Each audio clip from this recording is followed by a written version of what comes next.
하둘셋. 안녕하십니까. 사마열혈입니다. 송독수 교수님저 제10판 신민법 강의 제929페이지 로마트 3번의 종류채권 보겠습니다. 사마열혈TV 질차 추천을 부탁드리고 유튜브 구독을 권합니다. 로마트 3번의 종류채권입니다. 1번의 서설, 양갑 1번의 의.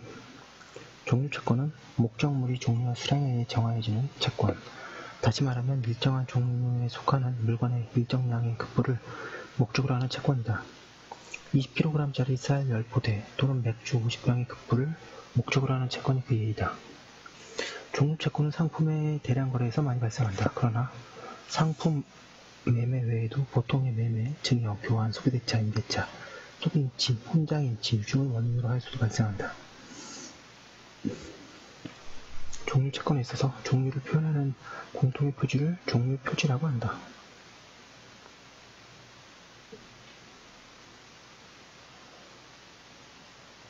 이러한 종류의 표지의 결정은 당사자가 자유롭게 할 수 있다. 또한 당사자는 거래관념에 의하여 구별되는 대체물, 부대체물 사이의 구별에 구속당하지 않는다.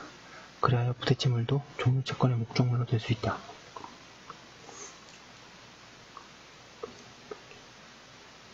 그러나 보통은 대체물이 종류채권의 목적물로, 부대체물이 특정물 채권의 목적물로 되고 있다.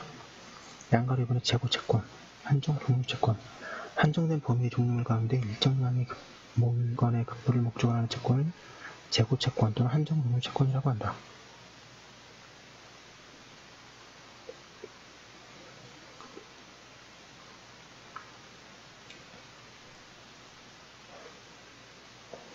이 두 용어 중 후자는 종류의 표지가 누적되는 경우 모두를 가리키는 것으로 오해될 소지가 있어 부적당하다. 예컨대 특정 창고에 있는 쌀 100포대 중 10포대를 kup하기로 한 경우, 보유주식 중 일정량을 담보로 제공하기로 한 경우에는 재고채권이 발생한다.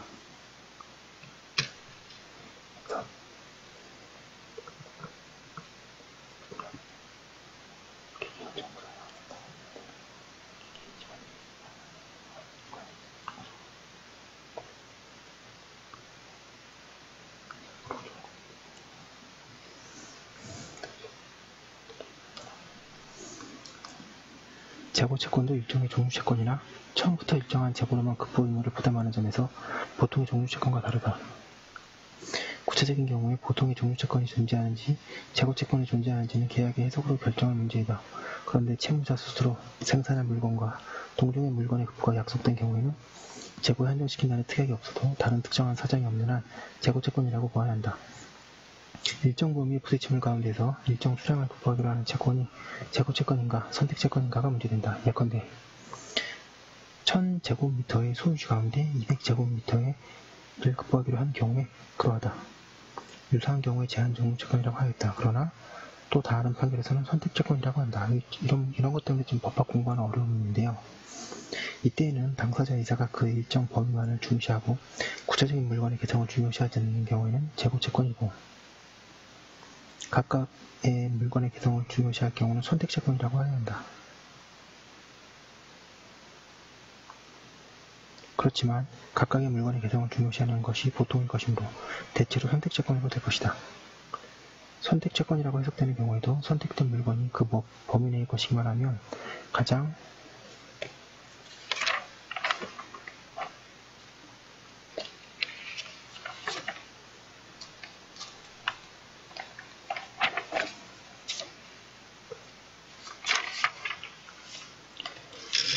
(930페이지) 나쁜 것이라도 이해하는 데 지장이 없다. 선택채권은 뒤에 자세히 나오니까요. 그때도 보도록 하겠습니다.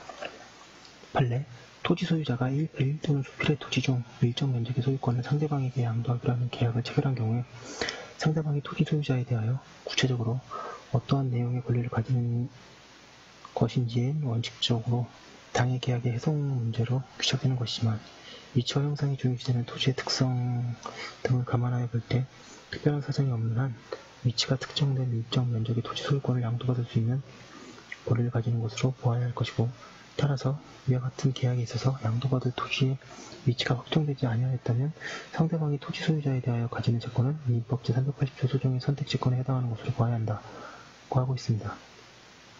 가구공장을 경영할 목적으로 부지를 매수하였으나 부지가 도로에 접하지 않은 맹지여서 공장 설립 허가를 받을 수 없었던 갑과 위 부지에 연접한 토지로서 맹지는 아니나 형상이 남북으로 좁고 길어 이를 제대로 활용하지 못하고 있던 것으로 먼저 을 소유 토지를 갑 소유 토지에 합병한 후에 합병된 토지 중 을 소유 토지 면적에 상응하는 만큼의 토지를 분할하여 을에게 이전하여 주기로 하는 내용의 교환 계획을 체결하였으나 이전할 토지의 위치에 위해서는 합의를 하지 않은 사안에서 을이 갑에게 가진 채권은 380조에서 정한 선택채권에 해당하는 것으로 보아야 한다는 사례. 그 민법은 판례가 되게 길어서요. 키워드 위주로 한 2줄 정도로 줄여서 정리하시는 게 좋습니다.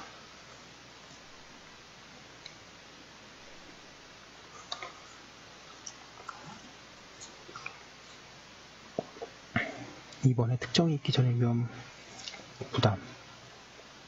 양가 1번의 보통의 종류채권의 경우 종류채권의 채무자는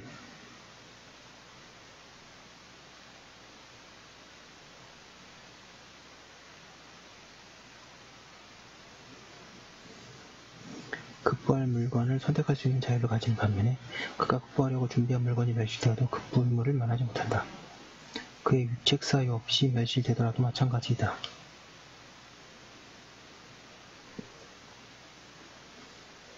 급부의 목적물이 확정되지 않은 동안에는 채무자는 같은 종류에 속하는 다른 물건을 다시 마련하여 급부하여야 한다. 그리하여 종류채무는 조달채무라고 할 수 있다. 조달채무인 종류채무에 있어서 급부의 유형은 채무자에게 부담한다.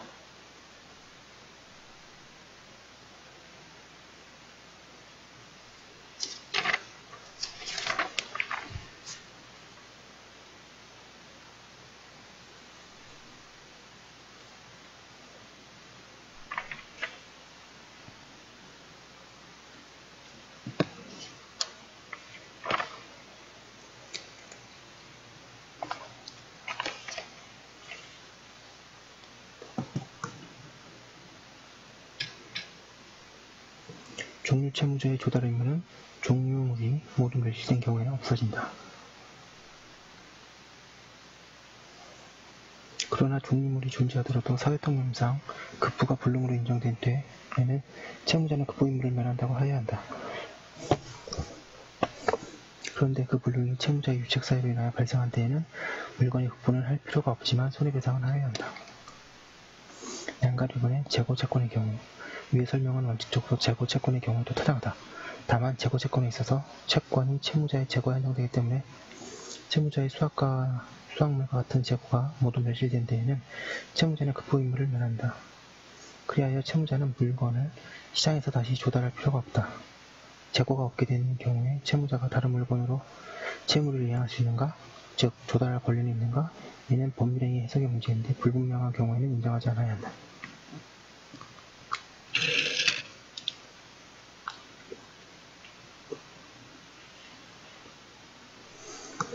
3번에 그 931페이지 3번의 목적물의 품질, 양가 1번의 품질 결정.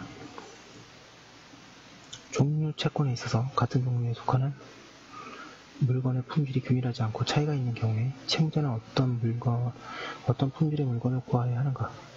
여기에 관하여 민법은 법률행위의 성질이나 당사자의 의사에 하여 품질을 정할 수 없는 때에는 채무자는 중동 품질의 물건으로 이해하여야 한다고 주장하고 있다. 그리하여 목적물의 품질이 법률행위의 성질에 의하여 정해질 수 있다. 예컨대 수비대차, 수비인치에 있어서 차주와 수취인은 처음에 받은 물건과 동일한 품질의 물건을 반환하여야 한다.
그리고 당사자의 의사에 의하여 목적물의 품질이 정해질 수 있다. 즉, 당사자들이 계약 당시 또는 그 이후에 목적물의 품질에 관하여 합의한 경우에는 그에 따라야 한다.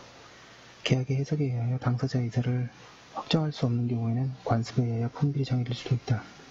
주의할 것은 이와 같은 법률행위의 성질과 당사자의 의사라는 표준은 민법상 병렬적으로 규정되어 있으며 그중 어느 것이 우선적 순위를 갖는 것은 아니라는 점이다. 문헌에 따라서는 전자가 첫 번째 표준이고 후자가 두 번째 표준이라고 설명하나 양자의 순위를 둔다면 사적 자체의 원칙상 오히려 당사자의 의사가 첫 번째 표준이라고 하여야 할 것이다. 목적물의 품질을 법률행위의 성질이나 당사자의 의사에 의하여 정할 수 없는 때에는 중등 품질의 물건으로 확보하여야 한다.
따라서 채무자는 하등 품질의 물건을 구할 수 없으며 그 반면에 채권자는 상등 품질의 물건을 요구할 수 없다. 한편 중등 품질의 물건이란 종류물 가운데 중등 품질을 갖는 것이므로 재고 채권의 경우에는 구체적인 재고 중에서 중등 품질의 것으로 포함이 된다.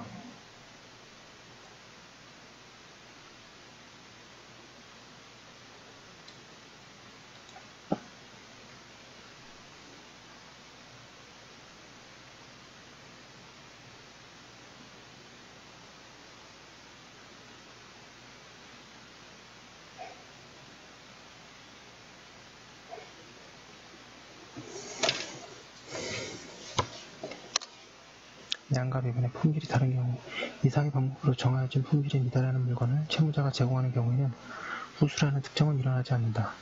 그리고 채권자는 그러한 물건을 수령할 필요가 없으며 수령을 거절하고 적합한 품질의 물건을 구할 것을 요구할 수 있다. 만약 그가 수령했다고 하더라도 그것이 채무명의 조치 이행으로 되지 못한다. 종류매매의 경우 종류채권의 종류매매에 기하여 발생하는 경우에는 특별한 고려가 필요하다. 종류매매에 관하여는 581조가 두어져 있기 때문이다. 동조의 종류매매에 있어서 특정된 목적물에 하자가 있는 경우에 매도인의 담보 책임이 부정하고 있다. 그런데 품질 미달한 물건은 언제나 하자 있는 932페이지 물건이다. 따라서 종류매매의 경우에 매도인이 품질 미달의 물건으로 확보하려고 하는 경우에는 581조가 적용될 것이다. 그 결과 품질 미달의 물건이 제공되면 매수인은 하자 있는 물건의 수령을 거절하고 하자 없는 다른 물건에 급부려고 할 수 있다. 그가 일단 수령할 때에도 수령한 물건을 반환하고 다른 물건에 급부를 요구할 수 있다. 그러나 매수인은 급부된 물건이 다른 종류의 물건으로 인정되지 않는 한 하자 있는 물건의 채무 이행으로서 수령하고 581조 제1항에 따라 계약 해지와 손해배상 청구 등 담보 책임을 물을 수 있다. 그리하여 매수인은 두 방법 가운데 어느 것이 자유롭게 선택할 행사할 수 있다. 만약 매수인이 581조 1항에 따른 담보 책임을 묻는 경우에는 급부된 하자 있는 물건의 특정이 일어나나 하자 없는 물건을 청구하는 경우에는 특정이 일어나지 않는다. 그 민법을 공부할 때 제일 중요한 대사가 뭐 이 말도 맞고 저 말도 맞다 이렇게보다는 이런 경우는 이렇게 되고 저런 경우는 저렇게 된다 이렇게 정리를 해두시면 좋습니다. 품질 미달의 물건은 급부한 채무자가 나중에 적합한 품질의 물건을 급부할 수 있는가? 이는 부정해야 한다. 특히 종류매매의 경우에 채무자의 사후 급부권을 인정하면 채권자의 선택권이 무의미해진다.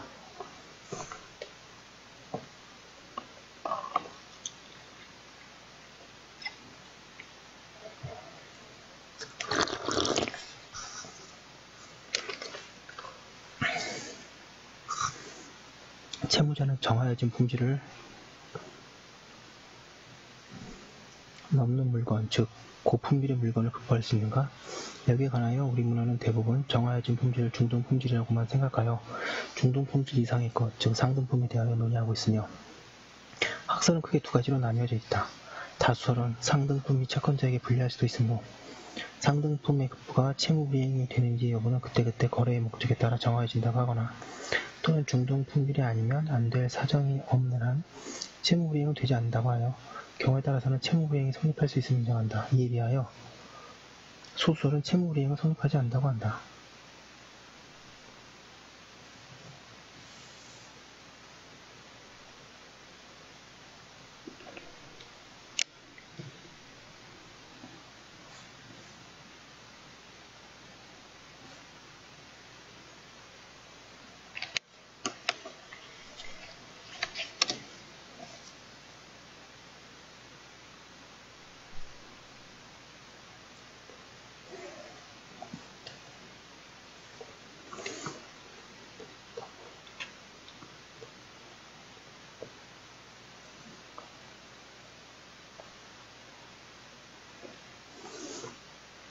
사견 이론상으로는 예외를 인정하는 다수설이 타당하나 실제에 있어서는 고품질의 물건이 채권자에게 불리한 경우는 생기기 어렵다.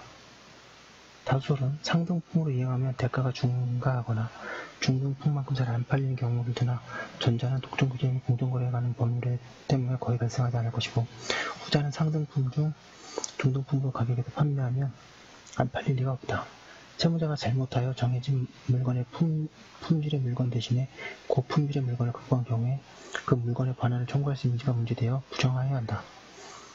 채무자가 물건을 선택하여 급부한 이상 이제는 그 물건을 채권의 목적물로 인정하여야 하기 때문이다. 다만 급부된 물건이 합의된 종류에 속하지 않으면 반환 청구를 인정하여야 하며 동산 소유권의 양도에 있어서는 고려되는 착오가 있는 때에는 취소할 수 있다고 할 것이다. 예, 너무 빨리 나가는 감이 없지 않은데요.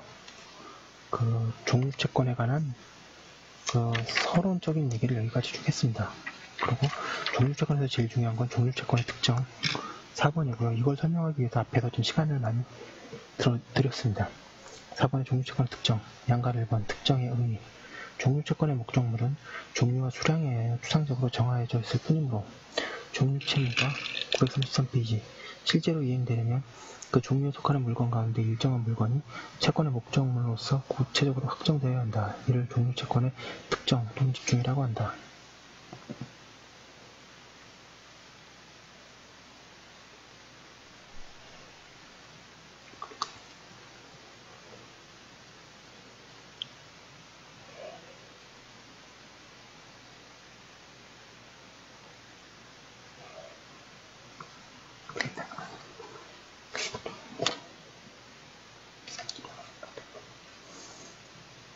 양가를 특정의 방법, 민법은 특정의 방법으로 두 가지를 정하고 있다. 그 하나는 채무자가 이행에 필요한 행위를 완료하는 것이고 나머지 하나는 채무자가 채권자의 동의로도 이행할 물건을 지정하는 것이다. 그러나 계약자의 원칙상 당사자가 계약으로 특정 방법을 정할 수 있으며 그때에는 375조 제2항은 적용되지 않는다. 그 외에 당사자들의 합의로 목적물을 선정하면 특정이 생긴다고 하여하며 이는 다른 특별한 사정이 없는 한 특정 방법이 약정되어 있는 경우에 인정되어야 한다. 이때 특정 방법은 우선적인 것부터 살펴보기로 한다.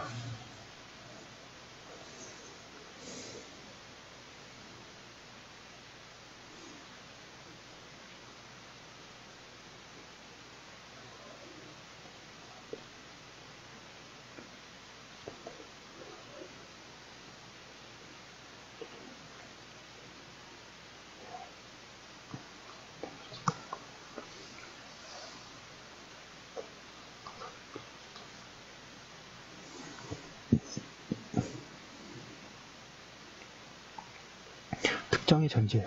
특정이 된 게라면 그 당연한 전제로서 분리된 물건이 약정된 종류에 속하고 있어야 하며 또 제375조 제1항에 의하여 정해진 품질의 물건이어야 한다.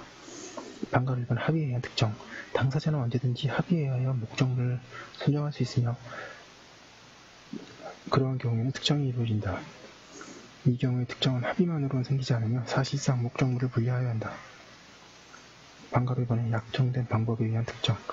특히 채무자에게 지정권이 부여된 경우 종류채권의 당사자는 특정 방법이 약정될 수 있으며 그때에는 약정된 방법에 의하여 특정이 이루어진다.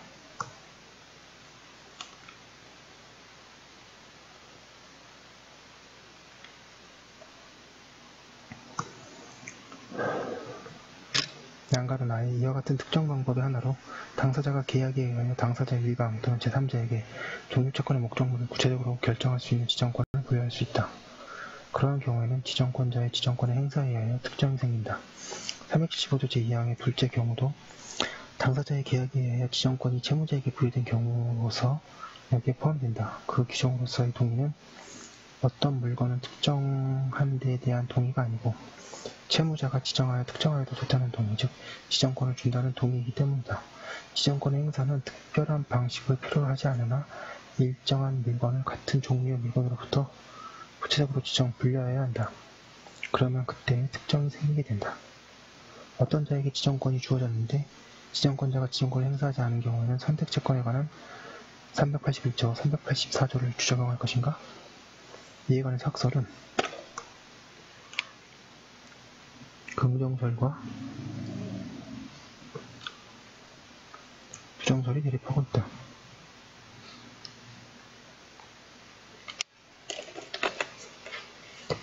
그리고 판례는 제한종류 채권에 있어서 채무자가 이행에 필요한 행위를 하지 않거나 지정권자로 된 채무자가 이행할 물건을 지정하지 않은 경우에는 381조를 준용할 것이라고 한다.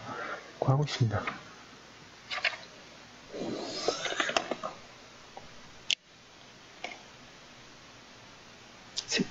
두 줄, 세 줄까지는 밑줄을 치고 네 줄이 넘어가면 꺽쇠를 치는 게 좋은 것 같습니다.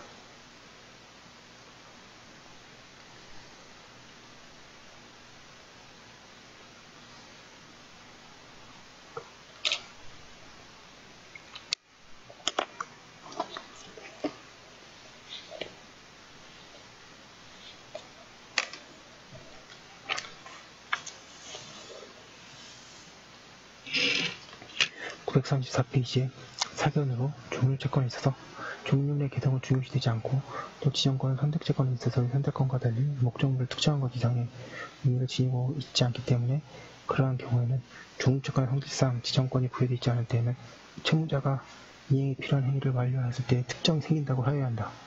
판례중 첫째 판결은 선택권으로 보아야 할 사안에 대하여 제한종류채권이라고 한 뒤에 381조를 준용한 것으로서 결과에는 오르나 그 이르는 이론적 과정은 옳지 않다고 하고 있습니다. 방가로서 한번 채무자가 이행에 필요한 행위를 완료하는 경우 위 1번, 2번의 특정이 없는 경우에는 채무자가 이행에 필요한 행위를 완료한 뒤에 특정이 있게 된다.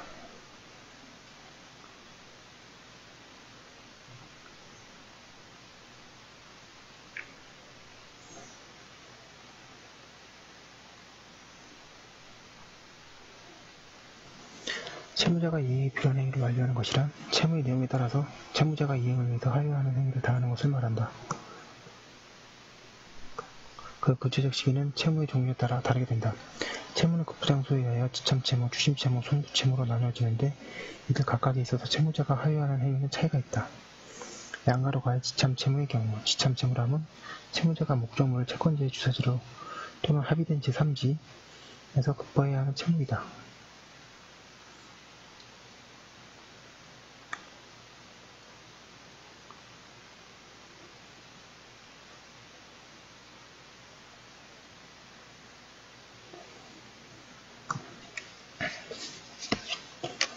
우회의 통솔은 채무자가 채권의 주소지에서 급부해야 하는 채무만을 지참채무라고 하나 채권자의 주소지 이외의 장소를 급부장소로 합의한 경우도 지참채무에 해당한다.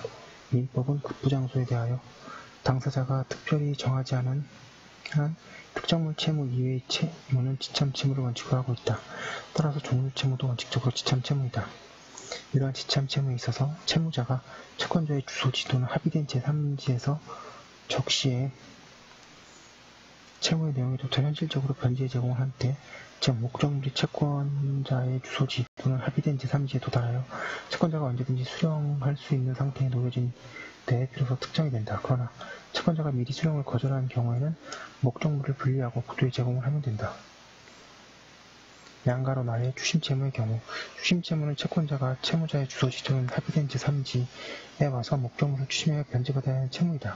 추심채무에 있어서 채권자의 추심채무가 필요하므로 채무자가 목적물을 분리하여 채권자가 추심하러 온다면 언제든지 수령할 수 있는 상태에 놓아두고 이를 채권자에게 통지하여 수령을 최고한 때, 즉 구두에 제공할 때 특정이 생긴다. 그런데 여기에 구두의 제공은 채권자 지체를 발생시키는 구두의 제공과는 달리 구두로 제공된 물건을 미리 분리되어야 한다. 왜냐하면 그렇지 않으면 극부의 위험이 어떤 객체에 관하여 이전되었는지를 확정할 수 없기 때문이다. 양가로가의 송구채무의 경우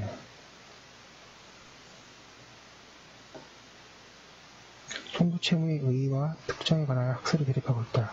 통설은 채권자 또는 채무자의 주소 이외에 제3지의 목적물을 송부해야 하는 채무가 송부 935페이지 채무라고 하면서 송구채무의 경우에는 목적물을 급부하여야 하는 제3지가 채무의 본래 이행장소인 때는 지참채무와 같고 제3지가 본래 이행장소는 아니지만 채무자의 허위로 제3지에 송부하는 경우에는 목적물을 분리하여 제3지로 발송할 때에 특정이 생긴다고 한다. 그런데 근래에는 로마제 2번의 송부채무는 채무자가 채권자의 주소나 영업소 또는 제3의 장소로 발송하면 모든 의무를 면하는 채무이므로 그 채무에서는 채무자가 목적물을 분리 지정하여 원송기관을 통해 발송할 때에 특정된다고 하는 경우도 주장된다. 검토 및 사견, 이들 중 통설은 문제가 많다. 네, 통설을 참고로 제가 좋아하는 책은 다 통설을 많이 까는 교재죠. 형법에서 김성동 교수님도 그렇고 형소법 노명선 교수님도 그렇고 민법 송덕수 교수님도 그렇고 통설의 맹점을 많이 지적하십니다. 1번에 채권자의 주소지로 송부하기로 한 경우에 송부채무에서 제외시키는 점에서 옳지 않다. 지참채무에 있어서 채무자가 목적물을 송부하는 경우는 송부채무가 아님이 중요할 것. 2번에 통설이 말하는 첫째의 경우는 송부채무가 아니고 지참채무의 일종이다. 셋째, 통설이 말하는 둘째의 경우는 송부채무가 아니며 그것은 추심채무에 불과하다. 결국 통설은 송부채무로 다뤄야 할 내용을 전혀 다루고 있지 않다. 그에 비하여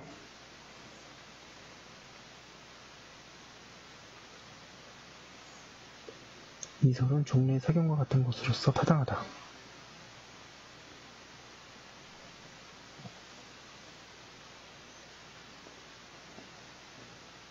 이 학설이 이렇게 두 개 나옵니다. 위에 사견을 정리하여 적어보면 다음과 같다. 송부채무는 채권자가 목적물을 채권자의 주소지에 합의된 제3지에 송부해야 하는 채무이다. 그리고 이러한 송부채무에 있어서 채무자로서는 목적물을 분리하여 원송기관에 맡겨 송부하기로 한 정도로 송부하면 이행에 필요한 행위를 다한 것이 된다. 즉 목적물의 발송의 위탁으로 특정이 생긴다. 그리고 송부채무의 경우에는 채권자가 목적물의 수령을 거절하면 구두의 제공만으로 특정이 생긴다고 항의한다. 방가로 4번에 목적물의 멸실에 의한 특정 종류에 속하는 물건이 멸실되어 이행에 필요한 수량만 남은 경우에는 종류 채권은 특정물 채권으로 변한다고 항의한다. 종류물이 급부되어야 할 양에 미달하는 경우도 같다. 그러한 일은 재고 채권에서 발생할 수 있을 것이다. 방가로 5번은 재고 채권의 특정 방법 위에서 설명한 종류 채권 특정 방법은 재고 채권의 경우에도 마찬가지이다. 재고 채권의 경우에는 단지 종류물의 범위에 있어서 제한을 받을 뿐 판례도 같은 입장이다.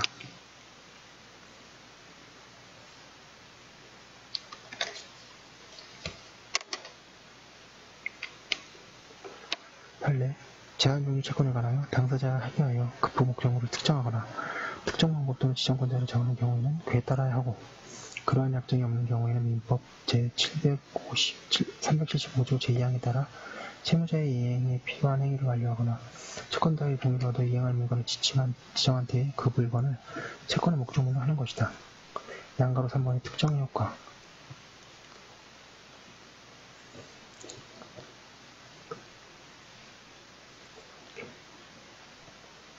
난간 선반의 특정 효력, 방가로 1번의 급부의 위험의 이전. 종류 채권의 목적물이 특정되면 그 특정된 물건이 채권의 목적물로 된다. 936페이지. 즉 종류 채권은 특정으로 그 동일성을 유지하면서 특정물 채권으로 변한다. 예, 매우 중요한 내용이고, 이거 말은 쉬운데 이 내용을 이해하기 위해서 우리가 지금까지 공부를 한 거죠. 그 결과 급부의 위험은 채무자로부터 채권자에게 이전한다. 따라서 채무자는 특정 정보와는 달리 특정된 물건을 불가항력으로 멸실한 경우에는 같은 종류의 다른 물건이 있어도 더 이상 급부할 의무가 없다. 특정된 물건이 채무자에게 책임있는 사유로 멸실한 경우에도 다른 물건을 급부할 의무는 없고 단지 손해배상 의무만이 부담한다. 특정된 물건이 훼손된 때에도 다른 물건을 급부할 필요가 없으며 훼손된 그 물건을 급부하면 된다. 그런데 이것들은 특정물 채권에 관한 규정 및 이론에 관한 것이다. 방가 위반의 대가 위험의 문제. 종류 채권이 매매, 기타의 쌍무계약으로부터 발생한 경우에는 급부 위험 외에 대가 위험도 존재한다. 그런데 대가 위험은 급부의 위험과 달리 특정에 의하여 영향을 받지 않는다. 종류 채권에 있어서도 대가 위험을 누가 부담하는지에 관해서 537조, 538조에서 결정된다.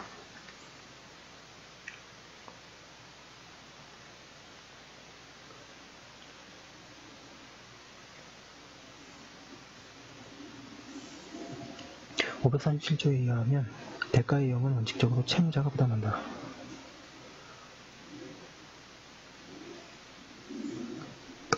다만 채권자의 수령지체 중에 당사자 쌍방이 책임없는 사유로 이행불능이 된 때에는 채권자가 위험을 부담한다. 따라서 종류채권의 목적물이 특정되더라도 아직 수령지체의 요건을 갖추지 못하면 대가의 위험은 특정 전에 마찬가지로 채무자가 부담하게 된다. 특히 송구채무에 있어서 그렇다. 예컨대 A는 B로부터 20kg짜리 쌀 10포대를 50만원에 매수하기로 하는 내용의 계약을 체결하였고 B는 A와의 합의에 따라 철도편으로 하여 쌀 10포대를 A의 주소지에 붙였는데 실은 그 쌀은 기차가 강으로 전복되어 쌀이 모두 떠내려간 경우 특정은 생겼으나 수령지체 요건을 갖춰져 있지 않았으므로 B는 다른 쌀을 급부할 의무는 없지만 그 대신 쌀 대금 50만원도 청구하지 못한다. 한편 특정과 거의 동시에 채권자가 수령지체에 빠지는 경우도 많다. 시참채무에 있어서 그렇다. 그러한 경우에 특정된 목적물이 불가항력으로 멸실된 때에는 대체로 수령지체 상태에서 멸실된 것이므로 채무자는 급부 의무를 면하면서 상대방의 이행을 청구할 수 있을 것이다.